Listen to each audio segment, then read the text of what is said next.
ఆంధ్ర తెలంగాణలో తక్కువ ఫీజులతో high quality results ఇస్తున్న ఏకైక సంస్థ Tirumal IAS institute. Welcome to Suman TV. మొత్తానికి ఇవాళ హైదరాబాద్లో ఒక కీలకమైన పరిణామం చోటు చేసుకుంది.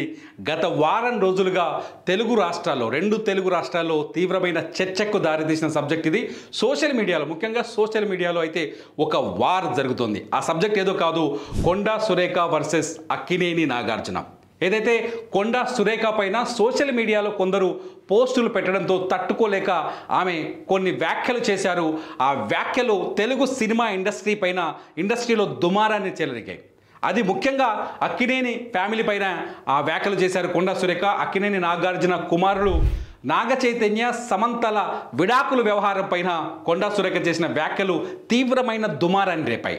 కొండా సురేఖ తను తర్వాత కూడా చెప్పారు, సమంత బాధపడుతుంది, సో నేను తన వ్యాఖ్యల్ని వెనక్కి తీసుకుంటానని చెప్పారు. అయితే నాగార్జున పట్ల మాత్రం, అక్కినేని ఫ్యామిలీ పట్ల మాత్రం కొండా సురేఖ ఎటువంటి వ్యాఖ్యలు చేయలేదనే ఒక చర్చ అయితే సోషల్ మీడియాలో ఉంది. చాలాసార్లు మనం మొబైల్ స్క్రోల్ చేస్తున్నా, లేకపోతే ట్విట్టర్లోకి వెళ్ళిన ఆ చర్చ ఇంకా కంటిన్యూగా కనిపిస్తుంది. ఈ నేపథ్యంలో ఇవాళ అక్కినేని నాగార్జున నాంపల్లి కోర్టుకు హాజరయ్యారు.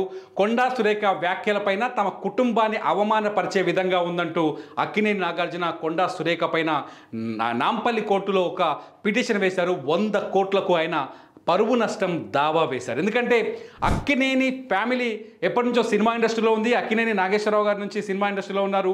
అక్కినేని నాగార్జున తర్వాత పరంపర నాగ చైతన్య తర్వాత సమంత, ఇదంతా అక్కినేని కుటుంబానికి తెలుగు సినిమా ఇండస్ట్రీలో చాలా పెద్ద భాగస్వామ్యం ఉంది. అక్కినేని ఫ్యామిలీ పైన కొండా సురేఖ వ్యాఖ్యల తర్వాత తెలుగు సినిమా ఇండస్ట్రీ అంతా తొలిసారి ఒక్కటిగా కనిపించింది. అందరూ హీరోలు కావచ్చు, నటులు కావచ్చు, ప్రతి ఒక్కరూ మంత్రి గారి వ్యాఖ్యలు సరిగా లేవు, వెనక్కి తీసుకోవాలి, క్షమాపణ చెప్పాలంటూ కామెంట్ చేశారు. అనేక మంది ఇబ్బందికరంగా ఉన్నాయని, జుగుప్సకరంగా ఉన్నాయంటూ వాళ్ళ భావనని వ్యక్తం చేస్తూ వచ్చారు. అయితే ఈ నేపథ్యంలో అక్కినేని నాగార్జున ఇవాళ నాంపల్లి కోర్టును ఆశ్రయించారు. నాంపల్లి కోర్టుకి అక్కినేని నాగార్జున ఒక్కరే వెళ్ళలేదు. అక్కినేని నాగార్జున కుటుంబం మొత్తం ఇవాళ నాంపల్లి కోర్టులో ఉంది. నాంపల్లి కోర్టుకు వెళ్ళొచ్చింది. అక్కినేని నాగార్జున వెళ్ళారు, అమలా వెళ్ళారు, నాగ చైతన్య వెళ్ళారు, అక్కినేని సుప్రియ ఎవరైతే నాగార్జున కోడలు ఆవిడ వెళ్ళారు, అక్కినేని నాగార్జున సిస్టర్స్ కూడా వెళ్ళినట్టుగా కొంత మనకు సమాచారం ఉంది. మొత్తం కుటుంబ సమేతంగా ఇవాళ ఆ నాంపల్లి కోర్టులో హాజరై తమ బాధను, తమ ఆవేదనను కోర్టుకు విన్నవించుకున్నట్టుగా మనకు కొంత సమాచారం తెలుస్తుంది. అయితే నాగార్జున తరఫున నాగార్జున వాదనలు విన్న నాంపల్లి కోర్టు నాగార్జున రేపు మళ్ళీ కోర్టుకు రమ్మని ఆదేశాలు జారీ చేసినట్టుగా తెలుస్తుంది. రేపు వచ్చి తన స్టేట్మెంట్ని రికార్డు చేయాల్సిందిగా జడ్జి సూచించినట్టుగా తెలుస్తుంది. మొత్తంగా ఈ సమస్య, ఈ అక్కినేని ఫ్యామిలీ పైన కొండా సురేఖ చేసిన వ్యాఖ్యలపైన దుమారం సన్నగిలిపోతుందిలే, సద్దుమణుగుతుందిలే అనుకున్న తరుణంలో మరోసారి నాగార్జున కోర్టులో పిటిషన్ వేసిన తర్వాత కోర్టులో ఇవాళ విచారణకు వచ్చిన తర్వాత రేపు స్టేట్మెంట్ రికార్డ్ చేయడానికి కోర్టు ఆదేశాలు జారీ చేయడంతో ఇటు తెలంగాణ రాజకీయాలకు, సినిమా ఇండస్ట్రీకి మధ్య ఒక చర్చ అయితే బలంగా డెవలప్ అవుతుంది. అక్కినేని వర్సెస్ కొండా సురేఖ వ్యవహారం ఎంతవరకు వెళ్తుంది, ఎంత దూరం వెళ్తుంది అనేది ఇప్పుడు ఆసక్తికరంగా మారుతుంది. కొండా సురేఖ తన వ్యాఖ్యలపైన కొంత విచారం వ్యక్తం చేసినప్పటికీ కూడా నాగార్జున మాత్రం తన కుటుంబ పరువుకు సంబంధించిన అంశం అంటూ ఆయన తీవ్ర మనోవేదనతో ఉన్నట్టుగా తెలుస్తోంది. అయితే ఇటు కొండా సురేఖ లాయర్ నిన్న కొంత కాంట్రవర్సీ వ్యాఖ్యలు చేసినట్టుగా తెలుస్తోంది.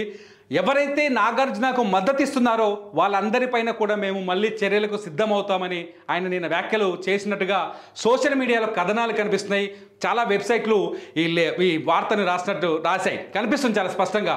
సోషల్ మీడియాలో చర్చ జరుగుతుంది. దీంతో మళ్ళీ కొండా సురేఖ వర్సెస్ అక్కినేని నాగార్జున ఈ వివాదం డెవలప్ అయ్యే అవకాశం ఉందా, ఈ వివాదం మరింత రాజుకునే ఛాన్సెస్ ఉన్నాయి అనేది కొంత చర్చ జరుగుతుంది. మొదటి నుంచి ఎప్పుడైతే అక్కినేని నాగార్జున ఫ్యామిలీ పైన కొండా సురేఖ వ్యాఖ్యలు చేశారో అప్పుడు సోషల్ మీడియాలో ఇంకో చర్చ కూడా తెరపైకి వచ్చింది. ముఖ్యంగా రేవంత్ రెడ్డికి నాగార్జునకు మధ్య ఏదైనా భేషజాలు ఉన్నాయా, నాగార్జునకి రేవంత్ రెడ్డికి మధ్య గ్యాప్ ఉందా అనే చర్చ కొంత జరిగింది. ఎందుకంటే హైడ్రా క్రియేట్ అవ్వడం, హైదరాబాద్లో తెలంగాణ ప్రభుత్వం హైడ్రాని ఏర్పాటు చేయడం, హైడ్రా మొట్టమొదటగా నాగార్జునకి సంబంధించిన మాదాపూర్లో ఏదైతే ఎన్కన్వెన్షన్ ఉందో ఎన్కన్వెన్షన్ కూల్చేయడం, ఆ తర్వాతే కొండా సురేఖ లాంటి సీనియర్ కాంగ్రెస్ పార్టీలో సీనియర్ నాయకురాలు అక్కినేని కుటుంబాన్ని పేరుని ప్రస్తావిస్తూ తీవ్రమైన ఆరోపణలు చేయడం, బీఆర్ఎస్ పైన ఆరోపణలు చేస్తూ అందులో అక్కినేని కుటుంబం పేరు తీసుకురావడంతో ఇదంతా ప్రభుత్వానికి నాగార్జున మధ్య గ్యాప్ ఉందా అనే చర్చకు కూడా తెరలేచినట్టయింది. మొత్తంగా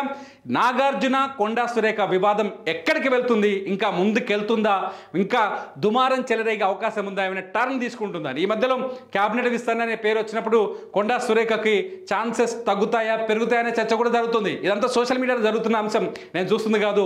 సోషల్ మీడియాలో ఈ చర్చలు జరుగుతున్న ఈ నేపథ్యంలో ఈ వివాదం పులి స్టాప్ పడుతుందా, ఇంకా ముందుకెళ్తుందా అన్నది ఏమవుతుంది అనేది మీరు కామెంట్ చేయండి. మీ కామెంట్స్ పైన నేను మరో వీడియో చేయడానికి ట్రై చేస్తాను. చూస్తూనే ఉండండి సుమన్ టీవీ.